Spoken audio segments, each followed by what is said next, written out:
Alam mo yung pagpasok ni Atasha Mulak sa EAT, ang laki-laking issue, no? Ipinangsabong kagad sa isa pang kambal na si Cassie Legaspi.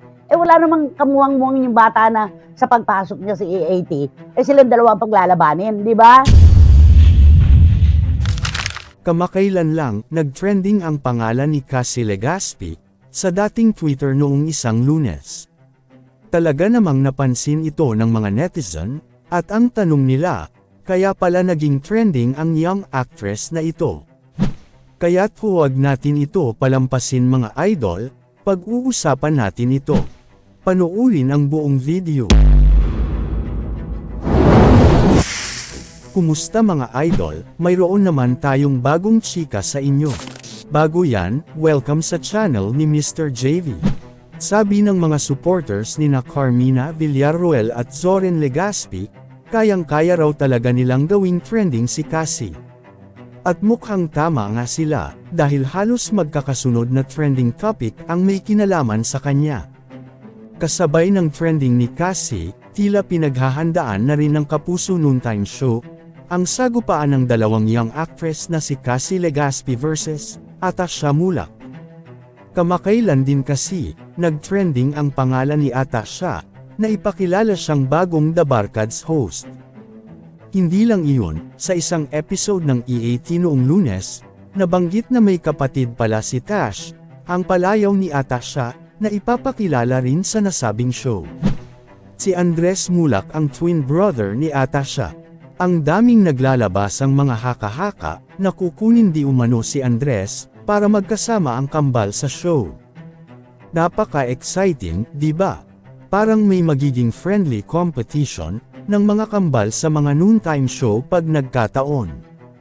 Kaya naman huwag kalimutan at abangan natin ang mga susunod na kaganapan.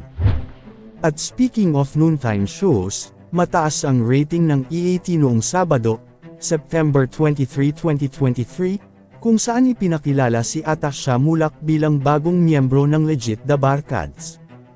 Ayon sa AGB Nielsen Nutam, naka-record ito ng 5.4% ratings. Sa kabilang banda, ang Eat Bulaga ay nakakuha ng 3.6% na ratings, habang ang It's Showtime naman ay nakakuha ng 3.4%. Dahil kay Atasha, lalong naging usap-usapan ang EAT noong Sabado. Pero hindi lang dahil sa kanya, kundi pati na rin sa lubid joke ni Joey De Leon.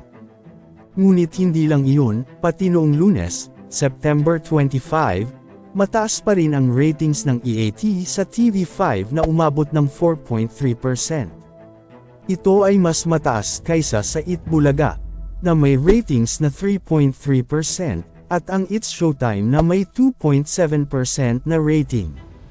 Talagang may mga loyal viewers ang EAT. Pero higit sa lahat, ang pagpasok ni Atasha sa EAT ay nag-highlight sa Eat Bulaga nung Lunes. Parang nagmala GMA gala ang mga hosts, at hindi maiiwasan ang pagtapat-tapat ni Cassie at Atasha.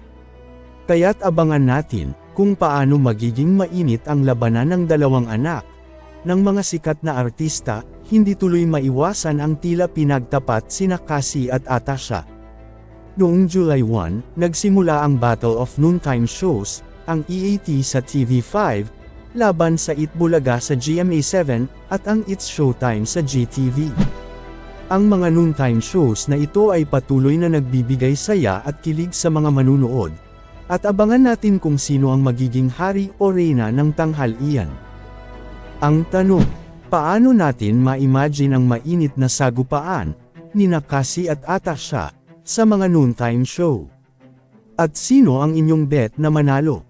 Ano sa palagay mo ang naging dahilan kung bakit mataas ang ratings ng EAT noong ipinakilala si Atasha bilang The Barkads host? Alamin natin sa mga comment nyo. Kayo mga idol, ano ang masasabi nyo sa chika topic natin ngayon? At syempre bago tayo magtapos sa ating video, ay inaanyayahan ko kayo na mag-like sa ating Facebook at mag-subscribe na rin sa YouTube, dahil malaking tulong na ito sa pag-grow ng aking channel, upang mas lalo pa ako na magsipag sa pag-upload ng mga videos na kagaya nito.